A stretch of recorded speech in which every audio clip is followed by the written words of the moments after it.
बाबा जी, आपने कहा कि परमाणु अंशों में घूर्णन गति और वर्तुलात्मक गति होती है। परमाणु में कंपनात्मक गति और वर्तुलात्मक गति है।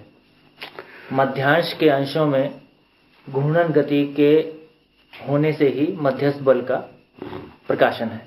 समझा जैसा स्थूल रूप में यह धरती है, अति सूक्ष्म रूप में परमाणु अंश।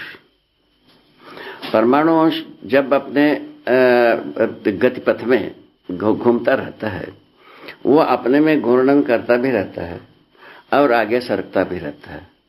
सरकने का गति जो है जब तक ज्यादा रहता है तब तक वो ये इसी विधि में चलता रहता है। किस विधि से? भौतिक रासायनिक परमाणुओं के कक्ष में ही वो अपना कार्य को प्रकाशित करता रहता है। ठीक हो गए? तो जब जो परमाणु अंशों का जो गतिपथ रहता है, इन गतिपथ सहित ही परमाणु कहलाता है। परमाणु में कंपनात्मक गति की अभिव्यक्ति है, माने जितना गतिपथ है वो सभी मिलकर के जो क्रियाकलाप है उसके फलश्रुति में कंपनात्मक गति आती है। तो वो क्या चीज है पूछा गया। उसका अर्थ ये गतिपथ में जो चलता हुआ माने दौड़ता हुआ जो अंश होते हैं, उनके जो है विन्यास जो है ना, जो जितना डांसिंग होता है, नृत्य कार्य होता जाता है, उतने ही कंपनात्मक गति बढ़ता जाता है। किसमें? परमाणु में। एक प्रकार से नर्तन क्रिया का ही ये कंपनात्मक गति का अभिव्यक्ति है। घूर्णन गति में जो नर्तन होती है, नर्तन है, वही कंपनात्मक गति के अर्थ को प्रकाशित करता है। इस ढंग से देखा गया तो वो जो है ना, जितना कम अंश कम परिवेश उतना कम कंपन, जितना ज्यादा अंश जितना ज्यादा माने परिवेश और अंश उसके अनुसार ज्यादा कंपनात्मक गति को परमाणुओं में देखा जाता है। ठीक हो गए? तो इन आधारों को यदि हम पकड़ते हैं तब ये पता लगता है व्यवस्था करने में अंशों का एक खुशहाली को अनुभव किया जा सकता है। अंशों का भागीदारी में अंशों का खुशहाली ही उसका नर्तन है, ऐसा मेरा सोचना है। इस विधि से क्या हो जाती है, ये खुशहाली की अभिव्यक्ति है, पूरा अभिव्यक्ति है, ना कि और मातम मनाने की अभिव्यक्ति नहीं है अस्तित्व में। शोक मनाने की कोई अभिव्यक्ति अस्तित्व में नहीं है। तो ये शोक कहां से आ जाता है पूछने पर पता लगा मनुष्य ही अपने शोक को अस्तित्व में भी आरोपित करता है, जैसा अभी तक करते आया। शोक दुख से जो छूटने के लिए तो सारा को कर्म किया है धरती के साथ, और काय के लिए किया है, ऐसा इसका माने समीक्षा बनती है।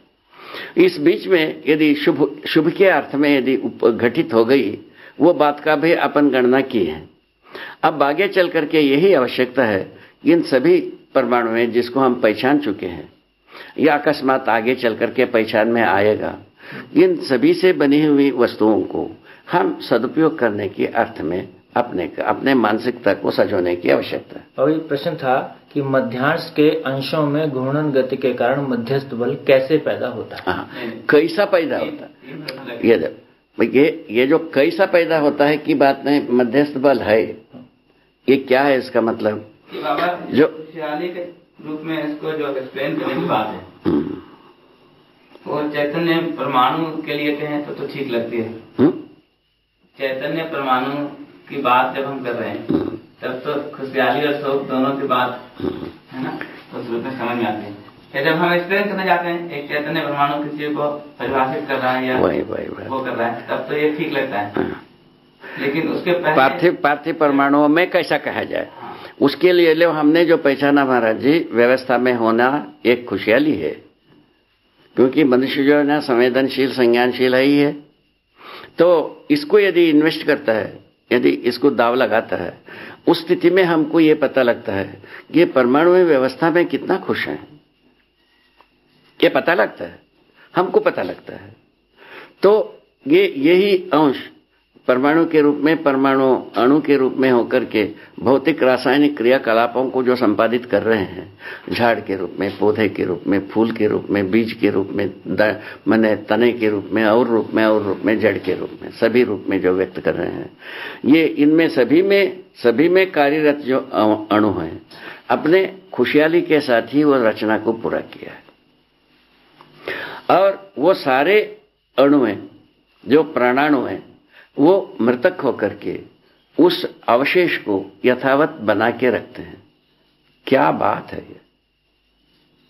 अवशेष जो परमाणु है, इसे प्राण कोशाओं के रूप में बहुत सारे रचनाओं को करने के बाद जब वो झाड़ मर जाता है, वो सारे प्राण कोशाएं मृतक होकर के उसी में समाये रहते हैं। क्या बात! वो अवशेष रहता है, वो स्वयं में कितने बड़ी भारी मानव के लिए उपयोगिता के रूप में दिखा, कितने बड़ी भारी मैंने उपयोग किया आदमी ने, ये भी नहीं है उपयोग नहीं किया, ये भी नहीं है। जो जीवित रहते समय में खुशहाली, और वो झाड़ मरने की बात भी मानव के या धरती के खुशहाली का साधन। धरती के लिए जब साधन होता है, उर्वरक रूप में परिवर्तित हो जाता है। मानव के साधन के रूप में आता है दरवाजा, कुर्सी, बेंच होकर के, ये खुशहाली का आधार बनता है। इसको हमने देखा है, हर व्यक्ति देखा है। माने अवशेष भी खुशहाली का साधन है, ये मेरा यहाँ कहने की मतलब है। और झाड़ तो, पौधे तो अपना खुशहाली को व्यक्त करता है। हर दिन नवीनतम विन्यास, हर दिन नवीनतम मुद्रा, हर दिन नवीनतम भंगिमा, ये सबको कैसा पैदा करता है? खुशहाली के बिना कैसा पैदा करोगे आप? हम क्या पैदा करेंगे? आप हमें यदि खुशहाली का मुद्रा, भंगिमा, अंगार को व्यक्त करना है, हर दिन नित्य नवीन करना है, हम अपने में कितना खुशहाली को व्यक्त करना होगा? आप एक बार सोच के देखो। हम करते ही हैं। अभिव्यक्त करने के क्रम में हम खुशहाली को ही अभिव्यक्त करते हैं। संकट को हम अभिव्यक्त करना भी नहीं चाहते हैं। हमारे में भी ये समाई हुई है। आपके सम्मुख कोई संकट को गाने की इच्छा रखने वाले कम है, संकट को गाने वाले कम है, और संकट खुशहाली को व्यक्त करने वाले अधिक आपको मिलते रहते हैं। हमको भी वैसे ही मिले हैं, आपको भी वैसे ही मिलेंगे। इसको क्या व्याख्या करोगे? अस्तित्व में खुशहाली का बहार है या मातम का बहार है? क्या कहेंगे? यदि खुशहाली का बहार है, हम प्रत्येक अणु में भी उसका नृत्य को देखना चाहेंगे। उसी क्रम में हमने अभी आपको इंगित कराया, ये परमाणु अंशों का जो एक नृत्य विधि से ही ये कंपनात्मक गति आता जाता है। ये कंपनात्मक गति होना किसका कारण है? होता कई के लिए है? कहा ये जीवन परमाणु में अंततोगत्वा कंपनात्मक गति ही वर्चस्वी हो जाता है, वर्तुलात्मक गति से अधिक वर्चस्वी हो जाता है। वहां तक पहुंचने के क्रम में ये बीज रूप है, ये ऐसा मुझको समझ में आता है।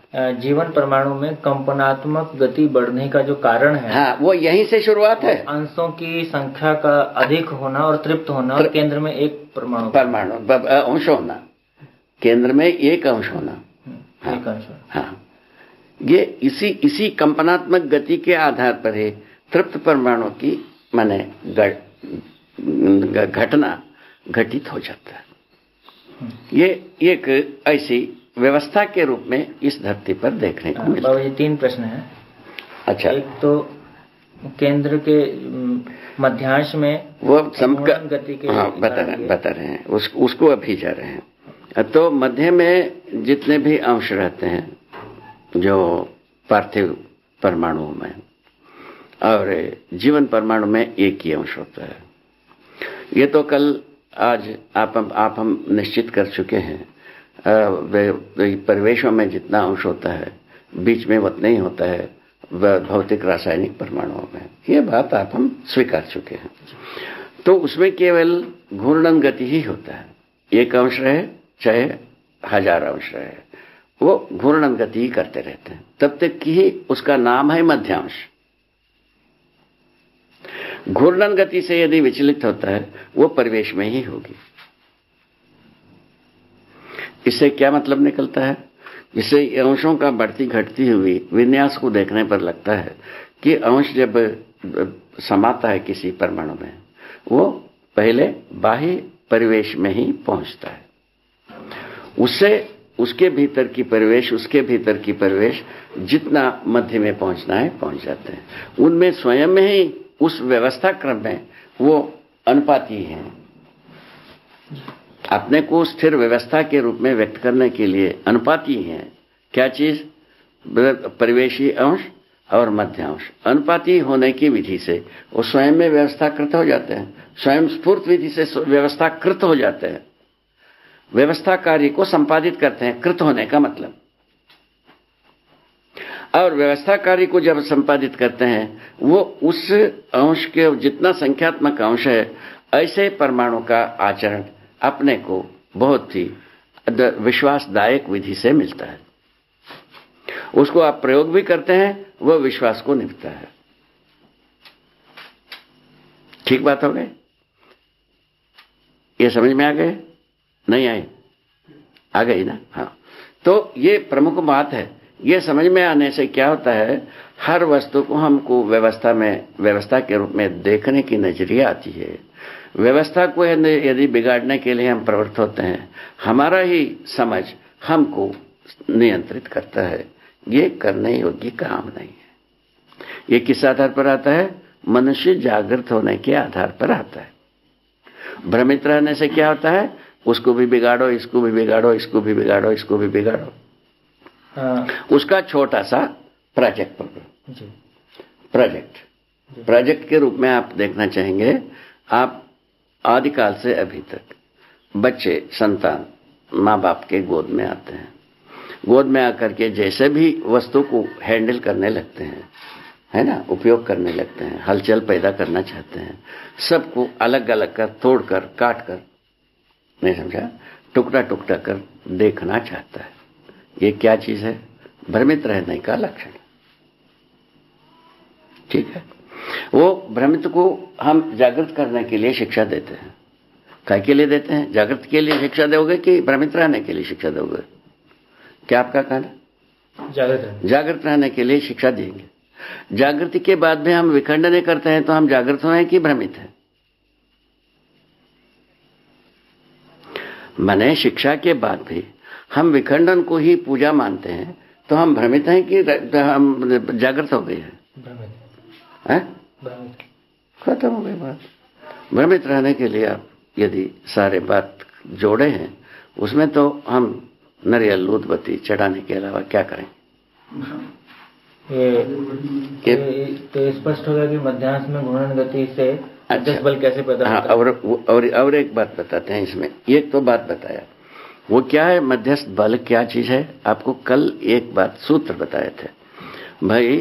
अंशों का यदि मध्यांशों के पास यदि परिवेशी अंश पास में आने लगते हैं, उसको एक अच्छी दूरी में जो रहता हुआ जगह में ही पुनः अवस्थित कराने के लिए मध्यस्थ बल उपयोग हो जाता है। स्वयं स्फूर्त है वो स्वयं स्फूर्त कैसा होता है? जो निश्चित अच्छी दूरी से वो लक्ष्मण रेखा से भीतर आने लगता है, वो मध्यस्थ बल में बल को पता लगता है, संकेत होता है भीतर आ रहा है। तुरंत अपने मध्यस्थ बल को नियोजित कर अच्छी स्थिति में पैदा कर देता है, अच्छी स्थिति में अवस्थित कर देता है, अच्छी स्थिति को पुनः पैदा कर लेता है। वही जो परिवेशी अंश दूर भागने लगते हैं, है ना, तो दूर कब बड़ी विकर्षणीयता जब बढ़ जाता है आश्रित माने परिवेशी अंशों में, तब वो दूर भागने लगते हैं। ठीक है। वो कहां से आता है? पूछा। परिवेशों से आता है। परिवेशों में तरंगों का और बल का आरोपण प्रत्यारोपण होती रहती है। उस विधि से परिवेशी अंश यदि आवेशित हो जाते हैं, विकर्षण के ओर चलते हैं, तब मध्यस्थ बल क्या करता है? उसको स्वभाव गति में आरूढ़ करके अच्छी दूरी में पुनः नियंत्रित कर देता है। इस ढंग से हर परमाणु अपने नियंत्रित रहना, संरक्षित रहना बताई गई है। व्यापक में संपर्क रहने के आधार पर ही ये सब अपने अपने में सुव्यवस्थित रहकर संरक्षित रहते हैं, इस बात को बताया है। इस बात को बताया तो हर परमाणु नियंत्रित रहना है ना, क्रियाशील रहना, घिरे हुए रहने से नियंत्रित है ना, डूबे हुए रहने से क्रियाशील, भीगे हुए रहने से बल संपन्न, ये बताया है महाराज। ठीक है, वो बल को ही हम मध्यस्थ बल के रूप में एक पहचानते हैं, सम विषम बल के रूप में भी पहचानते हैं। ये ठीक है, ये पहचान कोई बुरा नहीं है, नामकरण भी कोई बुरा नहीं है। वो अर्थ यदि समझ में आ जाता है, अर्थ यदि समझ में नहीं आता है तो किसी भी नाम रखो, हमको अर्थ का पता ही नहीं है, सिर कुटी के अलावा क्या होगा। अर्थ समझ में आना चाहिए। परमाणु में होने वाली सम विषम जो परिस्थितियां हैं क्या है, वो परिवेश में जो अंश रहते हैं, ये मध्यांश के पास आने की एक विन्यास होती है, उसको एक नाम दिया जा सकता है। उसको आकर्षण बल बड़ा कहा जाए, या विषम हो गया, असम हो गया, कुछ भी आप नाम देते रहो, हमको क्या तकलीफ है इसमें। ठीक हो गए। और वही दो यदि दूर भागता है, वो भी एक विन्यास है, वो विन्यास का भी कोई एक नाम दिया जा सकता है, नाम दे लीजिए। इन दोनों को सामान्य बनाने का ताकत मध्यांश में बनी हुई है। आता कहाँ है पूछा, आना जाना ना होता नहीं है, होते ही है, होते ही है, होना है, आना नहीं है। भाषा को बदल दीजिए, कैसे होता है? ये बात आती। घूर्णन गति के बराबर में मध्यस्थ बल बना ही रहता है, हर अंश में भी रहता है। वो वहां जो है ना एक प्रकार के समूहगत हो जाता है, काफी मात्रा से मध्यस्थ बल इकट्ठा रहता है और उसको प्रयोग कर देते हैं। जीवन परमाणु में तो एक ही अंश, मध्यस्थ बल काफी कम बता रहे हैं। सुनो, मध्यस्थ जीवन परमाणु में क्या हो गई, मध्यस्थ बल जो है ये की अंश से ये नियंत्रण के योग्य हो गई। वो कैसे आ गई, उसमें कंपनात्मक गति प्लस हो गई। कंपनात्मक गति की योगफल में कंपनात्मक गति का सटीक उपयोग यदि कर रहा है, वो एक ही अंश मध्य में रह करके उपयोग करता है, वितरित करता है, संयोजित करता है, नियंत्रित करता है और जीवन परमाणु को बने एक स्वस्थ व्यवस्था के रूप में नियंत्रित कर रखता है। ये एक अंश, उसमें क्या चीज प्लस होना पड़ा, वो जो वर्तुलात्मक गति से अधिक कंपनात्मक गति वो मध्यांश के साथ जुड़कर, वही केंद्र से ही जुड़ा है, जो अनेक कोण संपन्न है। एक जीवन परमाणु भी सभी कोण से जो कंपन होती है वो केंद्र से जुड़ा रहता है, खूंटे से बंधी रहती है। पूरा कंपनात्मक गति खूंटे से बंधी रहती है, किससे, मध्य में रहने वाले एक अंश से जुड़ा रहता है। वो जैसा ऐसा करता है, जैसा करना चाहता है, हलाया, वो सारे के साथ वो प्रभाव पड़ जाती है, फलस्वरूप नियंत्रित रहना बनता है। ये विनय ठीक है। हाँ। मध्यांश में अंशों में घूर्णन गति है, परमाणु में कंपनात्मक गति है, घूर्णन गति नहीं है ना? ऐसा नहीं है भाई, पुनः वही बात हुआ, जो परिवेशों में जितने भी अंश होता है उसमें घूर्णन गति भी होता है ना, वर्तुलात्मक गति भी होता है। माने वर्तुलात्मक गति का मतलब किसी गतिपथ में आगे जाना, जैसा धरती। घूर्णन गति परमाणु में नहीं है, ऐसा हाँ, परमाणु आज होल में नहीं है, वो परमाणु में कंपनात्मक गति होता है। अच्छा, उसके घूर्णन नहीं होने का कारण जो है कंपनात्मक गति है। नहीं, परमाणु अंशों का जो कार्य का जो एक टोटल है वो कंपनात्मक गति है। हाँ, ऐसा बना हुआ है। तो देखिए, परमाणुओं का गति सहित ही एक परमाणु संज्ञा है। परमाणु नाम जो दे रहे हैं अपन, कई अंशों का कार्य समूह को हम परमाणु नाम दे रहे हैं। ये समझ में आता है? नहीं आता है? आ गया। तो इन सभी परमाणुओं का कार्य का जो वैभव है, वो वैभव है जी, एक कंपनात्मक गति भी है, वो सभी ओर घूमने वाला भी गति है, और इन दोनों के बाद और वर्तुलात्मक गति भी है। इन तीनों का संयुक्त स्वरूप में एक परमाणु है। जी। परमाणु घूर्णन गति है ऐसा नहीं होता है, परमाणु वर्तुलात्मक गति है ऐसा नहीं है। परमाणु में समाहित अंशों में वर्तुलात्मक गति, कंपनात्मक गति, घूर्णन गति, इन तीनों को देखा गया है। ठीक है ना, ये सब तीनों एकत्रित होकर के एक परमाणु है। ठीक हो गए। परमाणु क्या अभिव्यक्त करता है? घूर्णन गति को ये करता है, व्यक्त करता है, और कंपनात्मक गति को व्यक्त करता है, वर्तुलात्मक गति को व्यक्त करता है। इतनी ही बात है, छोटी सी काम है। जैसा इसको बड़े रूप में लाओ, धरती को, धरती अपने में घूमता ही है, अपने आगे आगे सड़कता है, उसको हम उत्तर कहते हैं। क्या कहते हो? उत्तर कहते हैं। तो इसमें जब जो धरती जो है ना, तो सूर्य के सामने माने सरकता ही रहता है। सरकने वाला भाग को, सरकने वाला दिशा को हम उत्तर कहते हैं। ये ठीक है, समझ में आता है? ये जो आगे आगे जाता है उस भाग को हम कहते हैं उत्तर। ये समझ में आता है? ये सूर्य के सभी ओर घूमता है, उसके बावजूद भी हम उत्तर कहते ही रहते हैं। ये समझ में आता है आपको? कुछ समझ में आता है? लगाइए बुद्धि इसमें, बुद्धि लगाए बिना समझ में नहीं आएगा। ये जो यहां से शुरू किया धरती, इसके चारों ओर घूमना है, घूमते घूमते घूमते उसका सिर यही है, आगे ही है। ये आगे के भाग को ही हम उत्तर कहते हैं। यहां आएगा तो भी उत्तर कहते हैं, यहां आएगा तो भी उत्तर कहते हैं, यहां आएगा तो भी उत्तर, यहां आएगा तो भी उत्तर। ऐसा चारों तरफ एक घूमते हुए धरती में आगे सरकने वाले जो भाग है उसको हम उत्तर कह रहे हैं। ऐसा मैंने देखा है। ठीक है, ये घूमता हुआ जो पृथ्वी है अपने में घूर्णन भी करता है, ऐसा पलटता ही रहता है। इसीलिए उदयास्त सूर्य के सम्मुख होता रहता है। क्या बढ़िया काम है। ठीक हो गई। अब रह गया कंपनात्मक गति। ये जो घूमते समय में अपने आप में डांसिंग भी करता है, अपने आप में नृत्य किया, वो कंपनात्मक गति आ गई। वो कंपनात्मक गति की अभिव्यक्तियां अपने ढंग से होता है, वर्तुलात्मक गति का अपने ढंग से अभिव्यक्ति होती है। ठीक है ना। और जो है ना घूर्णन गति का अपने ढंग से प्रमाण प्रस्तुत हो जाता है। ठीक है, तीनों पूरा हो गया। ठीक है, तो ऐसे जो कंपन है वो पूरा ये सौरव्यूह में संपूर्णता में ये तीनों चीज समाई है। क्या क्या समाये है भाई? कंपनात्मक गति, वर्तुलात्मक गति, घूर्णन गति, ये तीनों चीज ये सौरव्यूह में समाई है। सूर्य जो है घूर्णन गति में प्रतिष्ठित है। क्या बात है? सूर्य जो है घूर्णन गति में प्रतिष्ठित है। वहाँ वर्तुलात्मक भी नहीं है।